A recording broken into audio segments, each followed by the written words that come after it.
There is a specific kind of silence in a server room that smells like ozone and job security. It's the hum of 1,000 fans keeping the heartbeat of a logistics giant from having a cardiac arrest. For 11 years, I've been the cardiologist.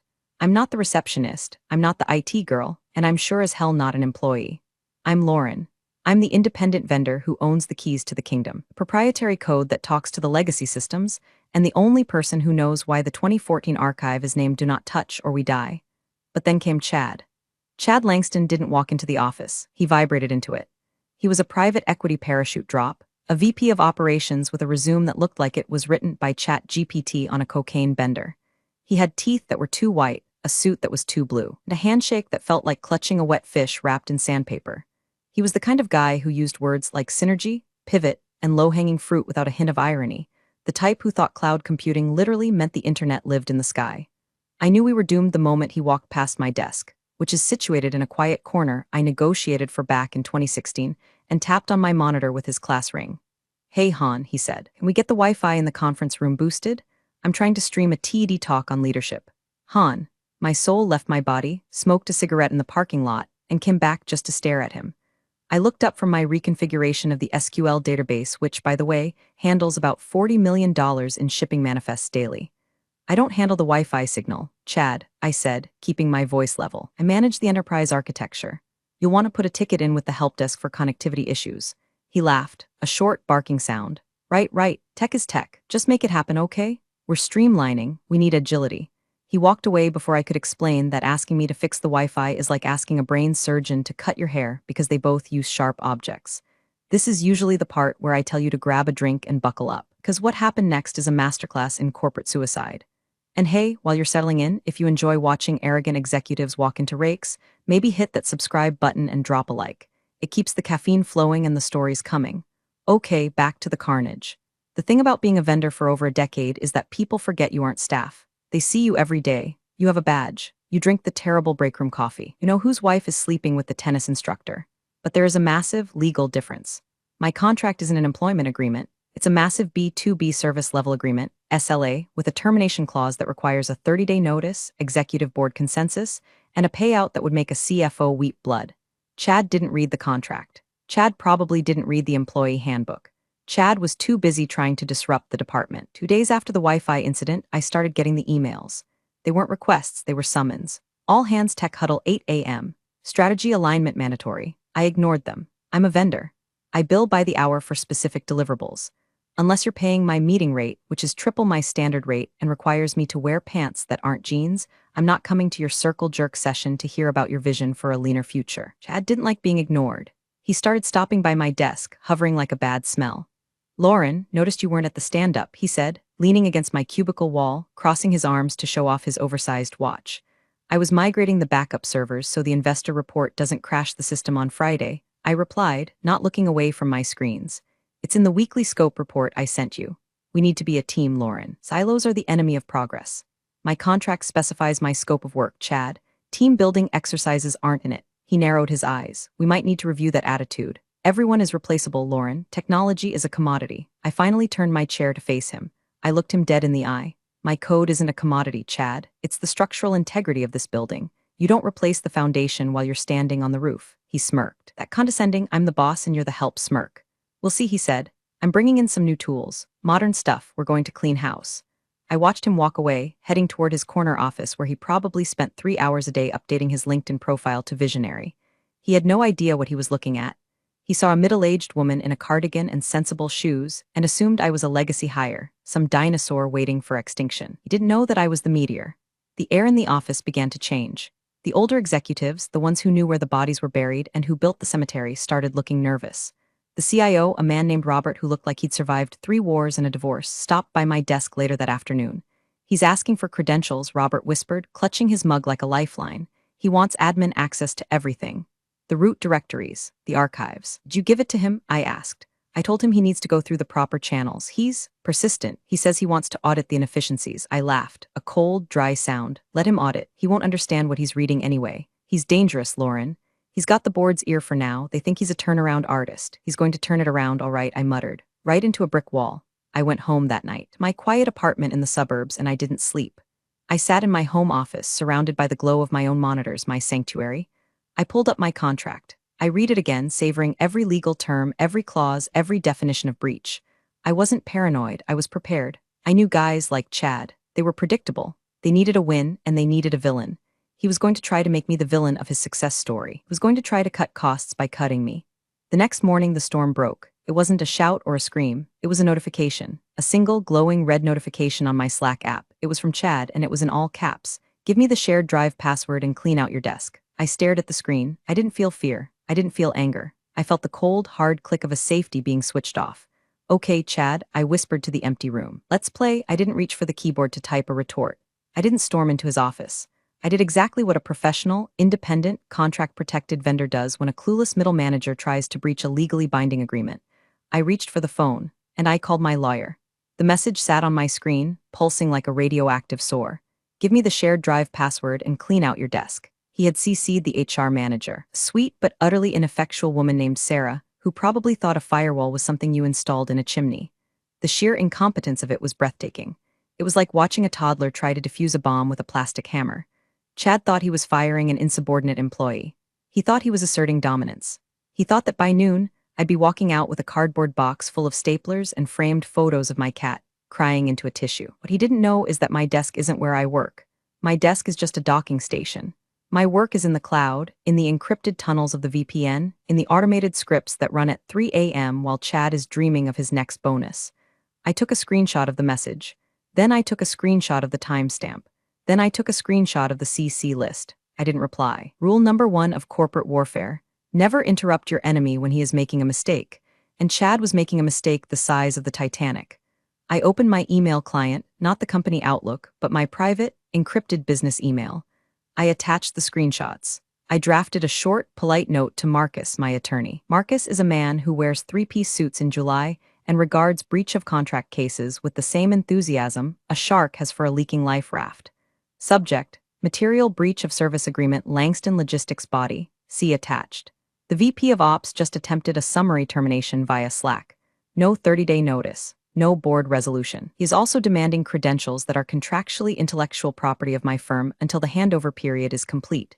Please advise. I hit send.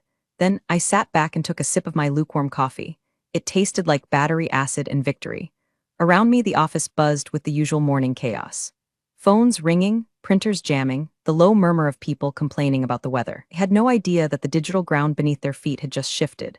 Chad walked by about 20 minutes later. He stopped, looking confused to see me still sitting there. Did you get my message? He asked, his voice loud enough to turn heads in the cubicles nearby. I looked up, my expression pleasantly blank. I did, and I have forwarded it to my legal counsel for review, I said calmly.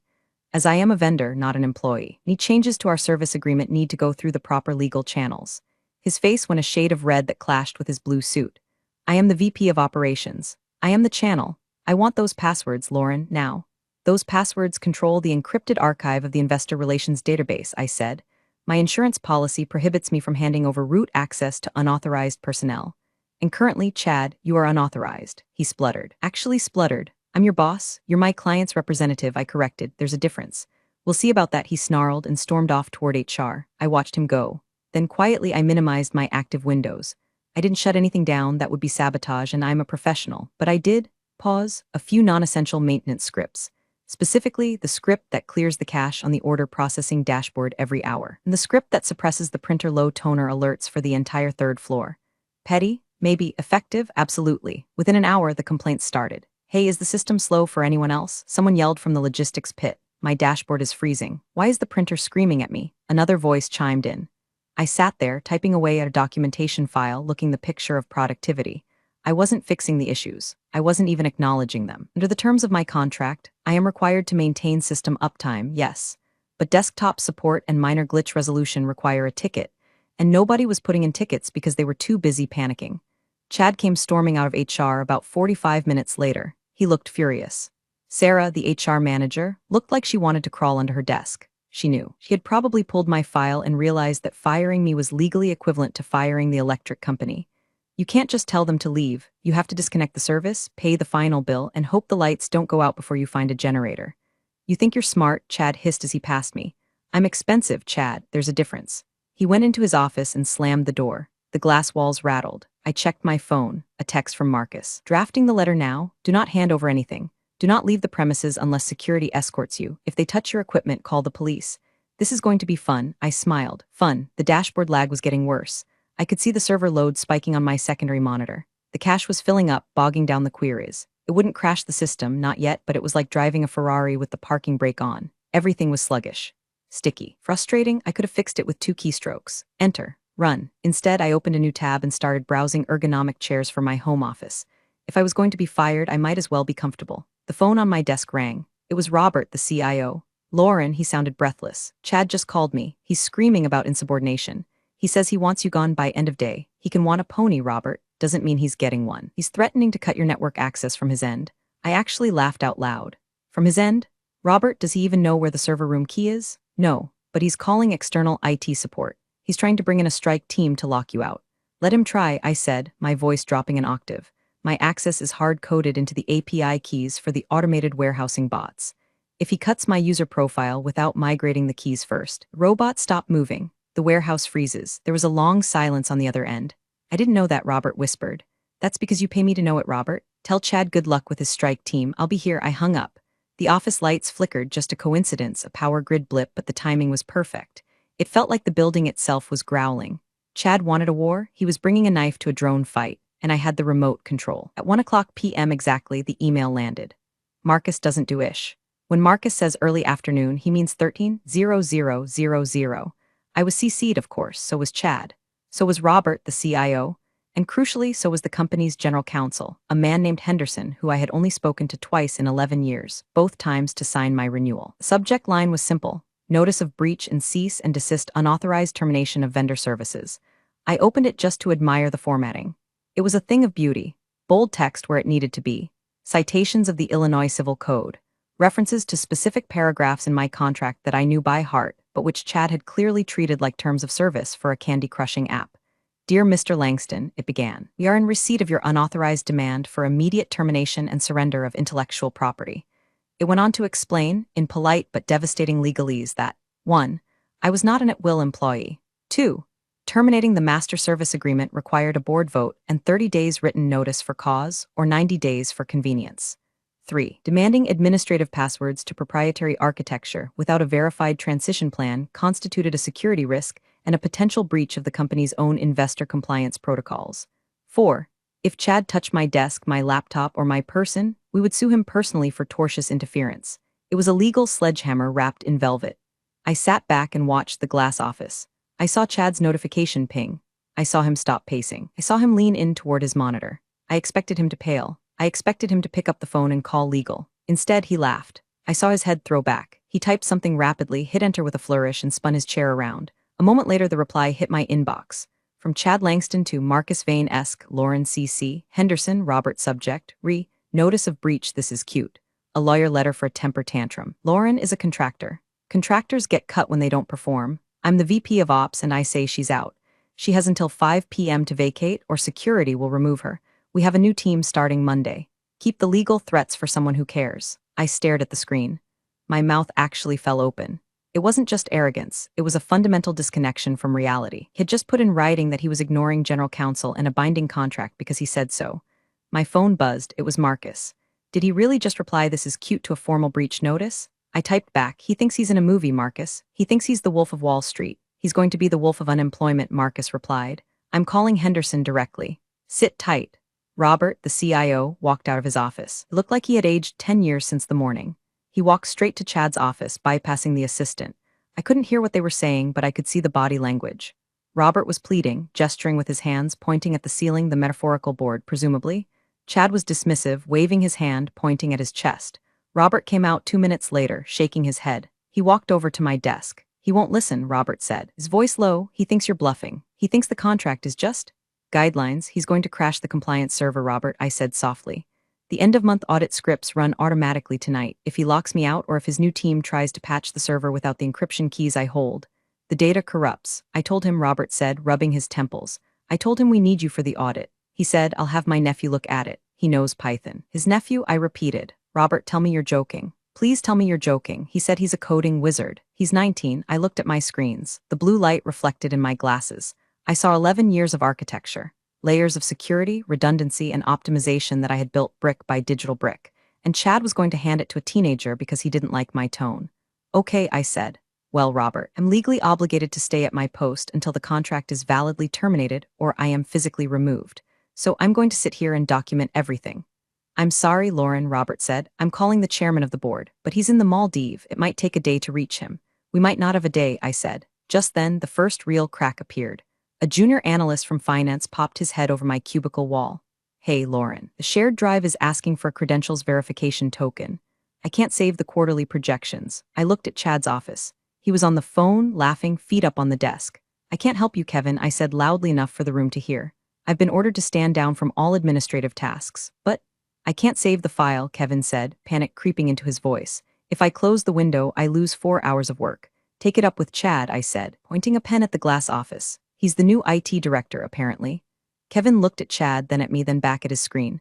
I opened a new text document. Log entry 1345, Finance Department reporting access token failures. Cause, token refresh script requires manual authorization which I am currently prohibited from providing. Potential data loss high. I saved the file.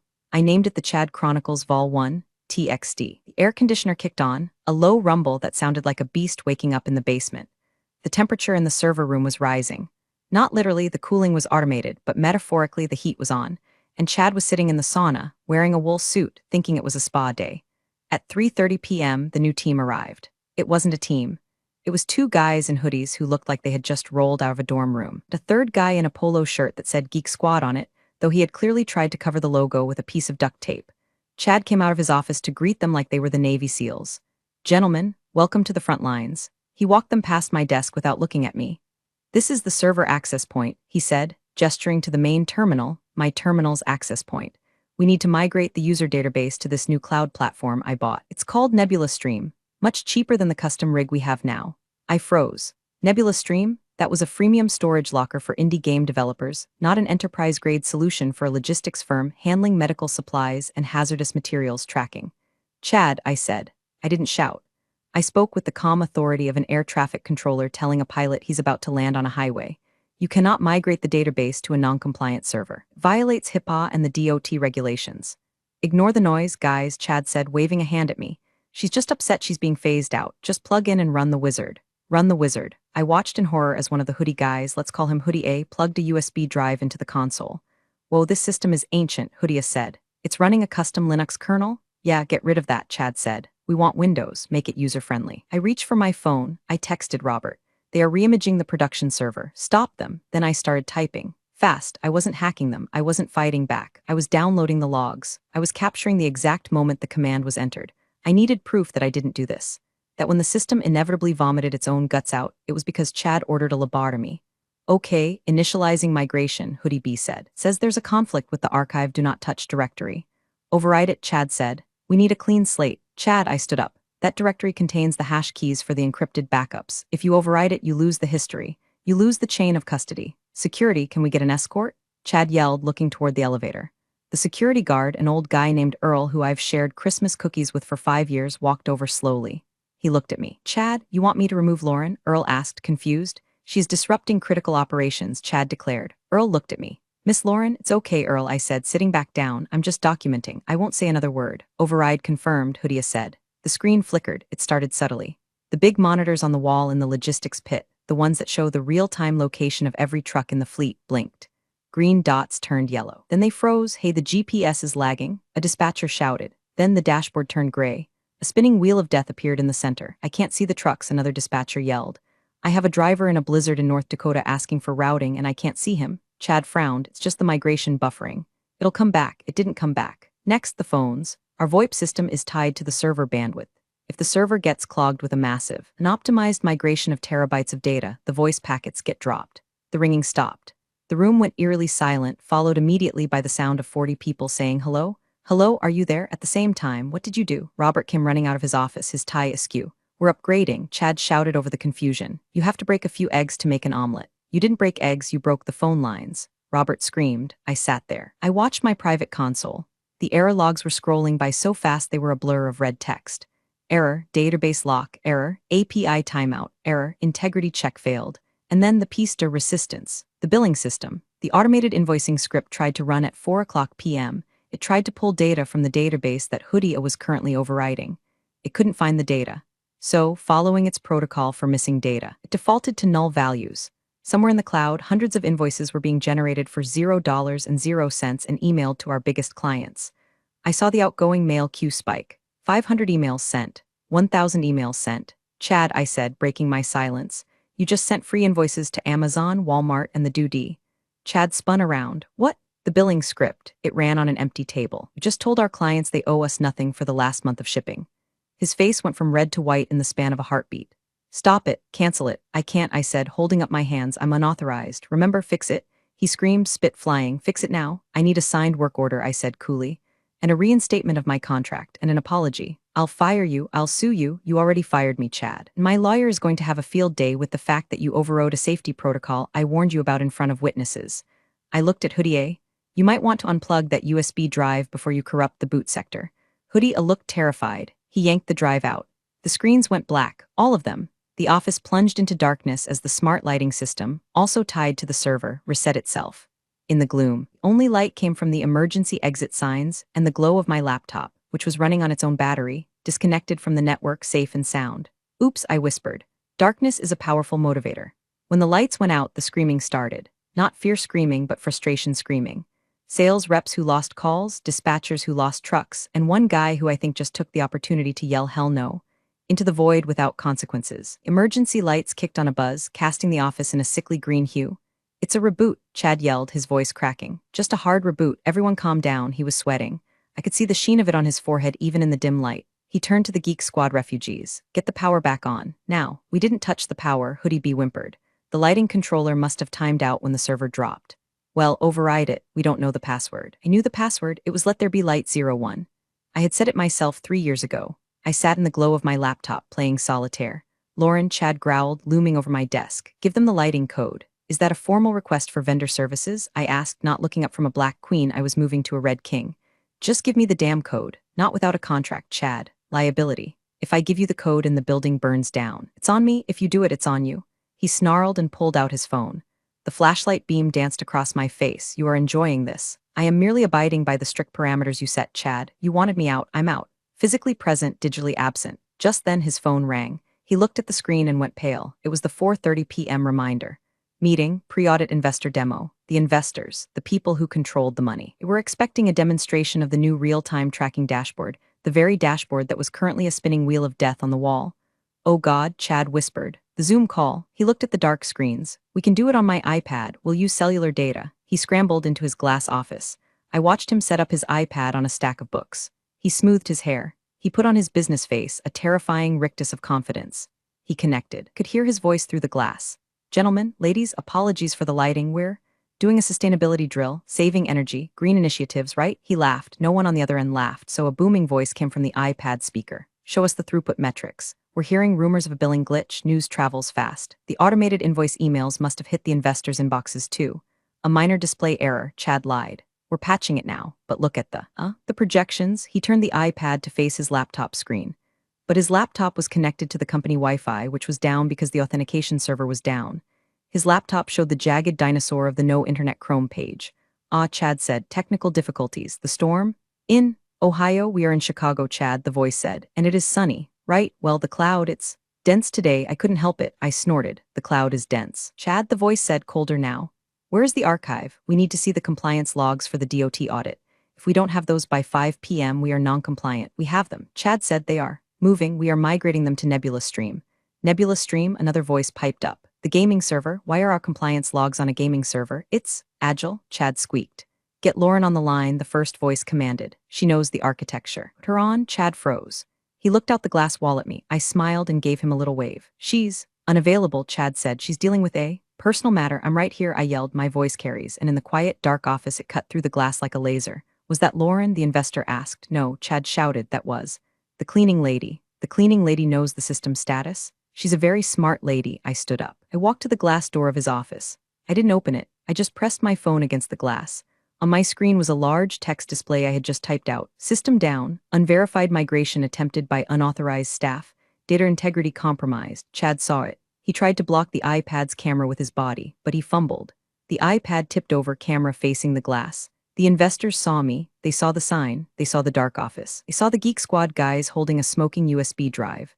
Chad, the investor's voice was deathly quiet.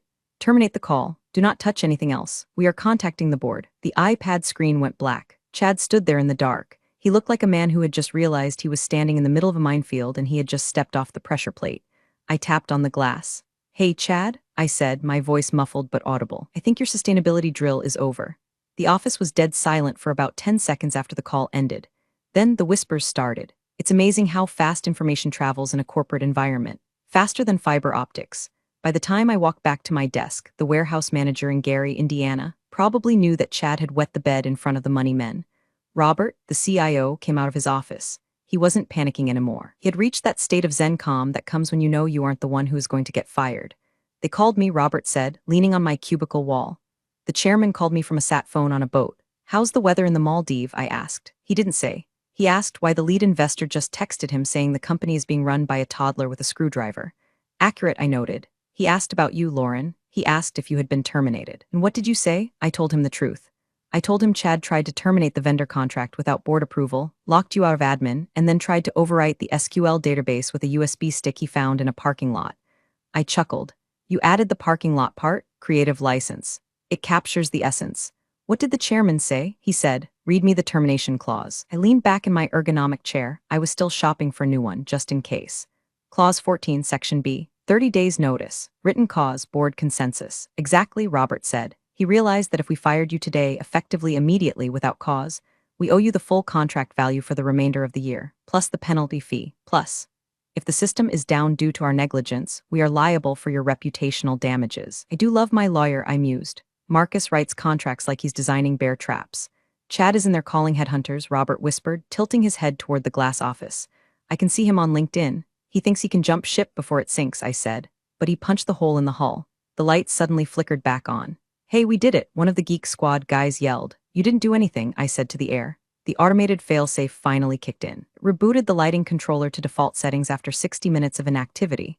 We fixed it. Chad yelled, running out of his office. See? Everything is fine, it was just a glitch. He ran to the main dashboard, it was still gray. The spinning wheel was gone, replaced by a simple text error, no data source found. Why isn't the map back? Chad demanded, turning to Hoodie. The database is empty, sir, Hoodie mumbled, when we stopped the migration. I think we wiped the index. The index? Chad asked. What's the index? I couldn't help myself.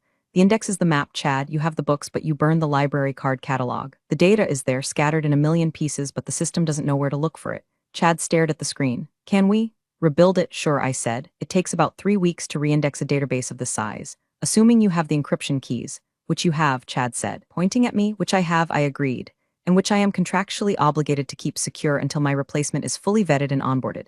Since these two gentlemen, I gestured to the Hoodies, are not vetted and you are not technical staff.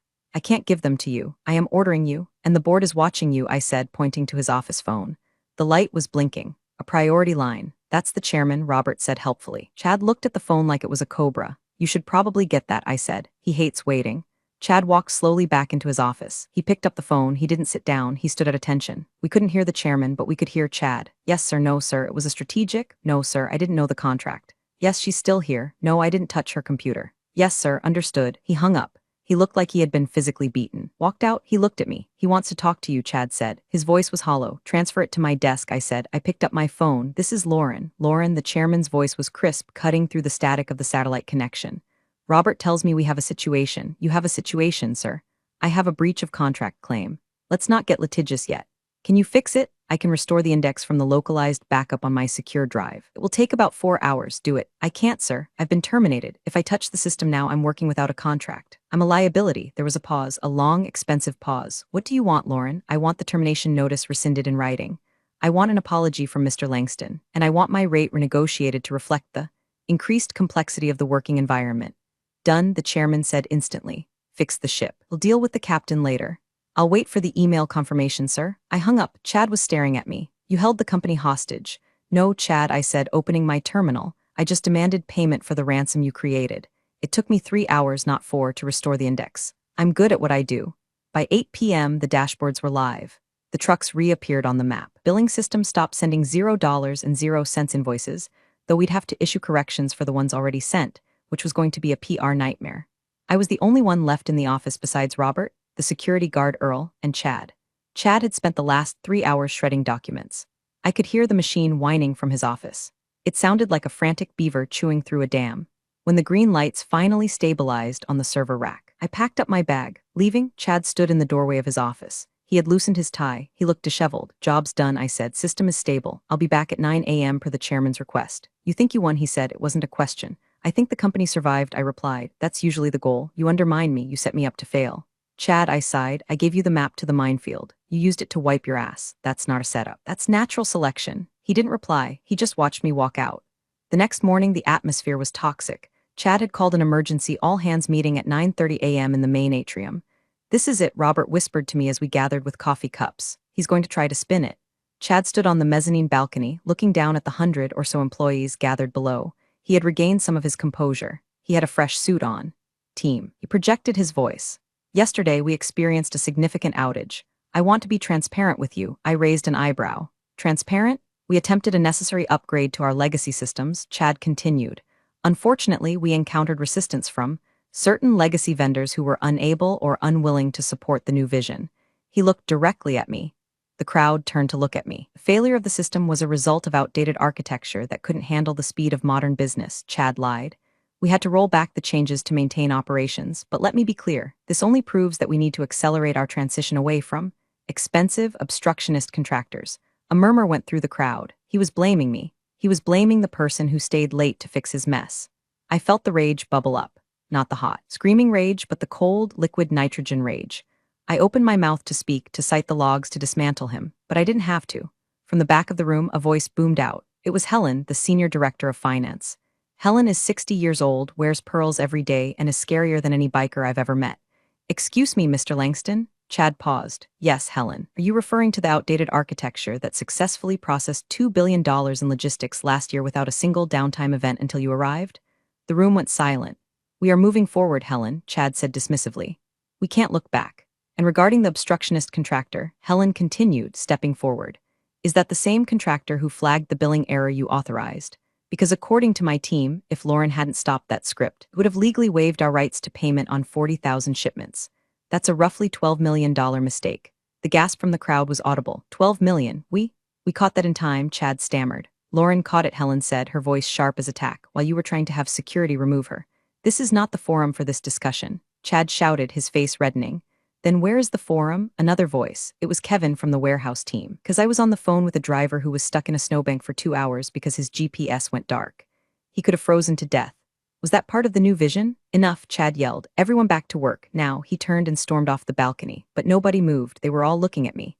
Helen walked over to me. She didn't smile. Helen doesn't smile, but she nodded. "I saw the logs you sent to the shared drive, Lauren. The Chad Chronicles? Nice touch." "I thought transparency was important," I said. "It is," Helen agreed. "I forwarded them to the board's audit committee this morning." I smiled. The trap wasn't just closed, it was welded shut. At 11 o'clock a.m., the elevator doors opened and the Grim Reapers arrived. It was Marcus, looking like $1 million in a pinstripe suit, flanked by 2 paralegals carrying bankers' boxes. And walking with them was a man I hadn't seen in 3 years, Mr. Sterling, lead investor from the Zoom call. They didn't stop at reception. They walked straight through the bullpen, past the whispering employees, and headed for the boardroom. Robert came running to my desk. "They're here. They want you in the room. Me, you, and Chad. It's a show trial, Lauren. Come on." I grabbed my laptop. I grabbed my thermos. I walked into the boardroom.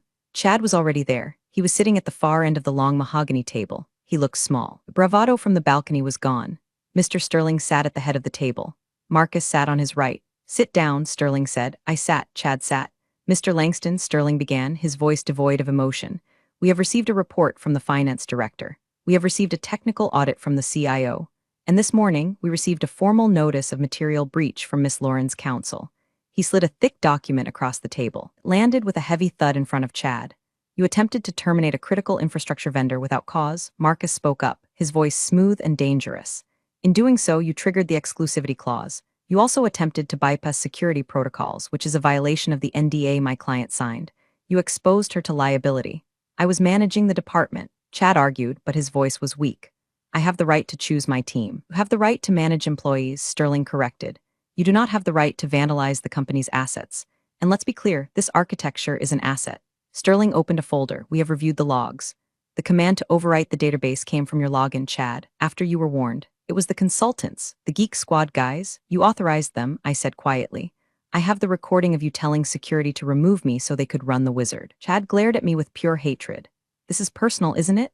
You just hate that I tried to change things. It's not personal, Chad, I said. It's binary, zeros and ones. You tried to force a zero where a one belonged. The system rejected you. I just watched it happen. Sterling cleared his throat. We are looking at significant exposure here. If the clients find out about the data breach, and they will because the $0 invoices have already raised flags, you need a scapegoat. We need to show that the problem has been excised. Chad looked hopeful. Exactly, we blame the vendor. We say she, Mr. Langston. Sterling cut him off. You are not listening. The problem isn't the vendor. The vendor is the only reason we are still operational today. Marcus leaned forward. My client is prepared to sue for wrongful termination, defamation, and breach of contract. The damages would likely exceed $5 million. Chad's eyes widened. However, Marcus continued. She's willing to settle. Settle? Chad asked. She's willing to return to work, Sterling said, under a new agreement. He slid another document toward me. Retainer increased by 200%, Sterling listed the terms. Direct reporting line to the board, bypassing the VP of operations. Full veto power over any technical changes to the core infrastructure. And a guaranteed 3-year extension. I looked at the contract. It was beautiful. It was everything I had ever wanted. And Chad, I asked. Sterling looked at Chad. Mr. Langston, you are being placed on administrative leave pending an investigation into gross negligence. Leave? Chad stood up. You can't do that. I have a contract. Your contract, Marcus said with a shark-like grin, has a morality clause and a competence clause. I believe you violated both. Get out, Sterling said. This is bullshit. Chad screamed. She's just a computer janitor. And you, Sterling said, are a liability. Security? Earl, the security guard, opened the door. He had been waiting. He looked happy. Mr. Langston, Earl said, please hand over your badge. Chad looked at me. He looked at the board. He looked at the badge in his hand. He threw it on the table. You'll regret this, he spat at me. You're stuck in the past. Maybe, I said, signing the new contract with a flourish. But my past pays better than your future. Earl escorted him out. We could hear him shouting all the way to the elevators. The room went quiet.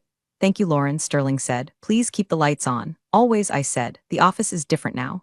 Quieter. Chad was formally terminated 3 days later. The official memo said he left to pursue other opportunities. We all knew the only opportunity he was pursuing was unemployment benefits. The new team he hired, the Geek Squad duo, sent a bill for their services. I framed it and hung it in the server room. It hangs right next to the fire extinguisher, which feels appropriate. My new contract kicked in the following Monday. The money is obscene, truly.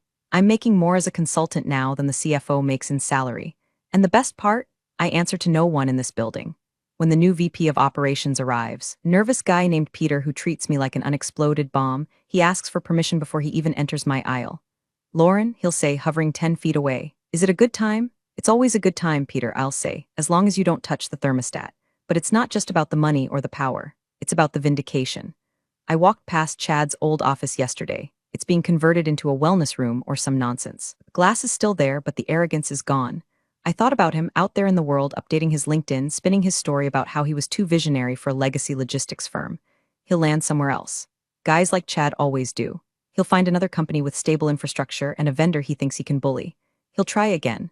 And somewhere, another Lauren will be waiting for him. Tonight, I'm the last one here. It's 9 p.m. The cleaners are vacuuming the carpets.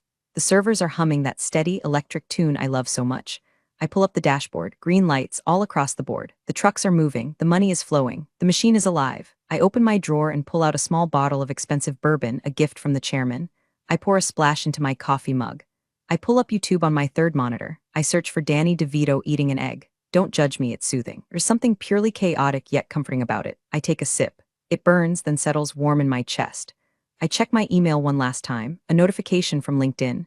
Chad Langston has viewed your profile. I smile, I move my mouse, I click block. Then I lean back, listening to the hum of the fans and the crunch of Danny DeVito's egg. The system is stable. The intruder is gone, the firewall held, we're all healed. If you enjoyed watching a corporate suit get disassembled by fine print and malicious compliance, give this a like.